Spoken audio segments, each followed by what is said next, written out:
One of my favorite exercises to do around accountability is called the peer accountability exercise. This exercise, and I'm going to describe it to you now, develops the muscles that you need to not only be vulnerable yourself, but hold your other team members accountable. This exercise was inspired by Lencioni in the book, The 5 Dysfunctions of a Team, that I mentioned earlier. And I do it with my private clients every 6 months. I'd recommend you do the same. The point of this exercise is that each team leader, each and every person on that team, gives their fellow leadership team member feedback on two things. Number one, what they do that adds incredible value to the organization. And number two, or incredible value to the team. And number two, what they do that hurts the team. So what do they do that helps the team and you want them to keep doing it? What do they do that hurts the team and you want them to stop doing it? So here are the critical steps. First, and I know this sounds warm and fuzzy, but you sit in a circle. Now, normally the screen you see in front of you, it's not quite that many people, but you sit in a circle without a desk or a conference room table in the middle. I don't know what it is, guys, but there is something magical that happens when you get out from behind the desk or the conference room table. You sit in that circle. People are automatically more open and honest with each other when they don't have that barrier in between them. So they sit in a circle.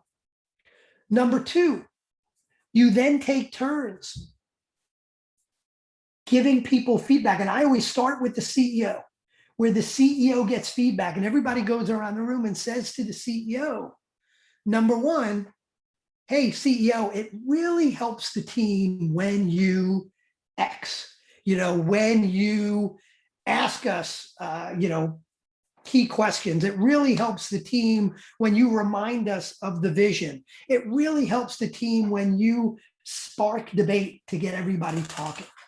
And I hope you keep doing it. Now, the CEO's response to that, which is critically important, the CEO's response is thank you. It's not I agree, it's thank you. Now, why isn't it I agree? Well, because if the CEO says I agree and then the next person goes and the CEO just says thank you, the first person says, oh, I guess the CEO didn't agree with what I said. So sometimes you won't agree, but you're going to thank people for giving you that feedback. So you go around the room and the only answer is either, the only answer is thank you, or you might ask a question if you don't understand what they said. Then you go around the room again. This is the harder part. CEO, it really hurts the team when you stifle discussion. It really hurts the team when you roll your eyes like you have a tendency to do. And I'd like you to stop doing that. Now, again, the response is critical. Same thing. You could either ask for clarification if you truly don't understand, or say thank you. There's no agreement. There's no disagreement. Ask for clarification if you need it, or say thank you. Lastly, after everybody's had a chance to go around the room, and this takes some time, and everybody should be taking notes on the feedback they're getting from everybody else. Now you go around the room and each leader picks one thing that they're going to commit to doing or to stop doing based on the feedback that they've gotten. This is critical. As you go around the room and you hear other leaders committing, you now have the right to hold them accountable. So in the next meeting, when they do the same thing they said they weren't going to do anymore, you have the right to say, hey, Oscar, remember you said that you were going to stop interrupting people? You kind of did it again. Or the opposite.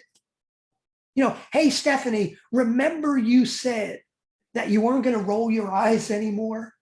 Well, in the last 3 meetings we've been in, I haven't seen you doing that once, and I really want to thank you for it.